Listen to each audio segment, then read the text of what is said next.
Halo semuanya, selamat datang di channel edukasi Eka Vlog. Oh iya, di sini aku akan ngebahas mengenai teks narasi nih teman-teman.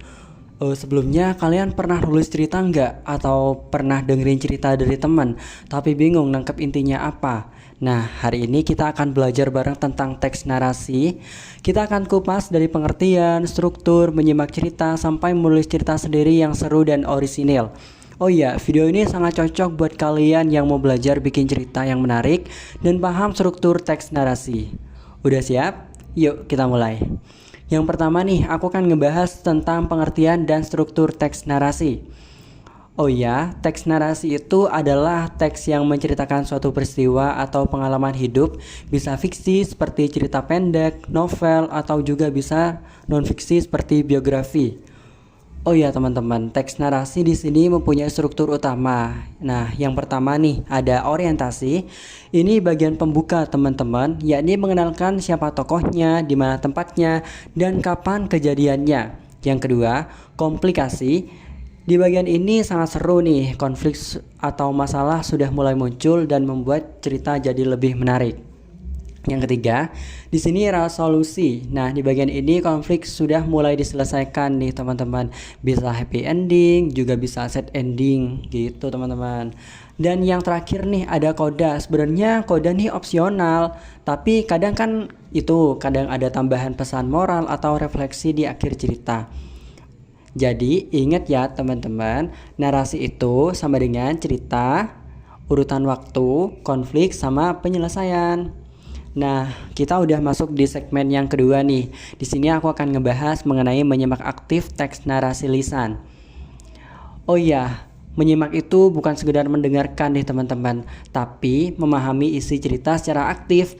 Oh iya, di sini ada beberapa langkah untuk menyimak aktif teks narasi nih teman-teman. Yang pertama, fokus pada pembicara. Yang kedua, catat kata-kata kunci, siapa saja tokohnya, apa konfliknya, dan bagaimana alurnya. Dan juga kita buat pertanyaan atau simpulan dari cerita yang disampaikan. Dan yang terakhir, ulangi atau ceritakan kembali isi cerita dengan bahasa sendiri. Oh iya, di sini aku punya contoh nih.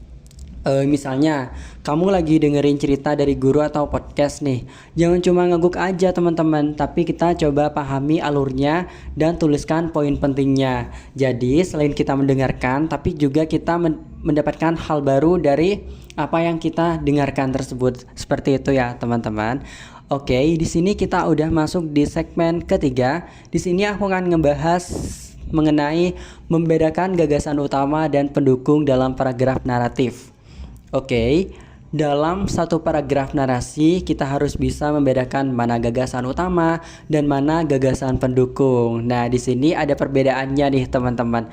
Untuk gagasan utama itu inti dari paragraf, biasanya berisi poin paling penting dan muncul di awal atau akhir nih teman-teman. Dan yang kedua, gagasan pendukung, yaitu menjelaskan gagasan utama dengan detail, contoh atau kejadian tambahan. Nah, di sini aku punya contoh nih, teman-teman. Oke. Hari itu Dina merasa sangat takut ketika ditinggal sendirian di rumah. Oke, kalimat itu bisa menjadi gagasan utama nih, teman-teman. Kalimat berikutnya akan menjelaskan kenapa dia takut, apa yang terjadi, dan bagaimana akhirnya.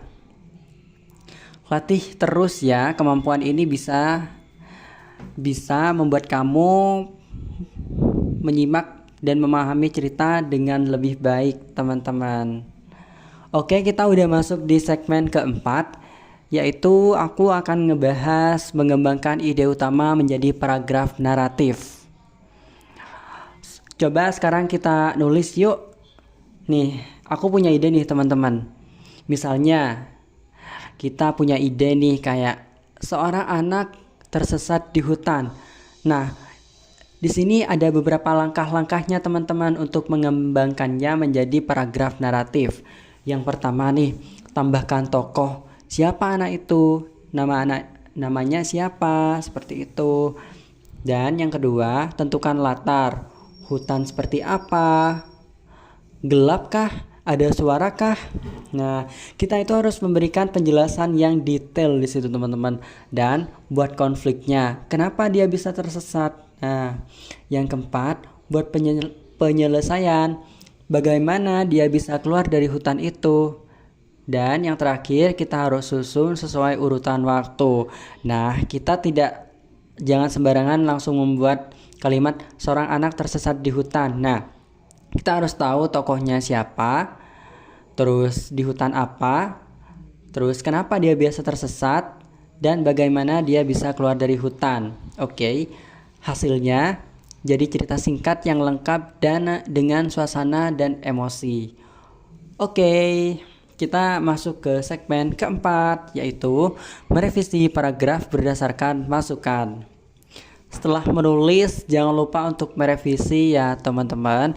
Masukan yang bisa datang dari teman, guru, atau dari cerita lain yang kamu simak.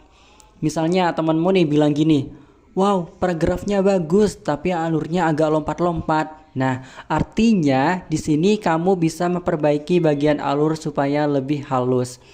Cek juga apakah urutan waktunya jelas, apakah konflik dan penyelesaiannya masuk akal, apakah ada kata yang kurang tepat.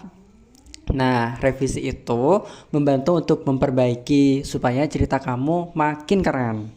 Oke, di sini kita udah masuk ke segmen terakhir nih teman-teman, yaitu menulis teks narasi orisinil berdasarkan kegiatan menyimak. Terakhir nih teman, terakhir banget. Oh iya, di sini kamu bisa bikin cerita orisinil dari apa yang kamu dengar teman-teman. Misalnya, kamu menyimak cerita tentang seorang petani yang gigih menghadapi banjir, kamu bisa kembangkan menjadi cerita baru. Kayak seorang anak yang harus menolong ayahnya saat sawah hampir tenggelam. Nah, kita harus menambahkan tokoh, latar, konflik, dan penyelesaian versimu sendiri. Itu namanya kreativitas berdasarkan inspirasi. Kamu tidak menyalin, tapi mengolah ulang ide jadi karya baru yang unik. Nah, teman-teman, itu dia pembelajaran kita hari ini tentang teks narasi. Mulai dari mengenal struktur, menyimak aktif, membedakan gagasan, menulis paragraf, merevisi, sampai menulis cerita sendiri. Ingat, semua cerita hebat itu dimulai dari ide sederhana dan keberanian untuk menulis. Jangan lupa like video ini, tulis komentar kalau kamu punya pertanyaan atau cerita buatanmu, share ke temanmu, dan subscribe supaya enggak ketinggalan video belajar lainnya nih teman-teman. Terima kasih sudah menonton sampai akhir. Sampai jumpa di video pembelajaran selanjutnya. Salam kreatif dan salam menulis. Aku Eka Arifin Mansyah, aku pamit undur diri. Bye-bye.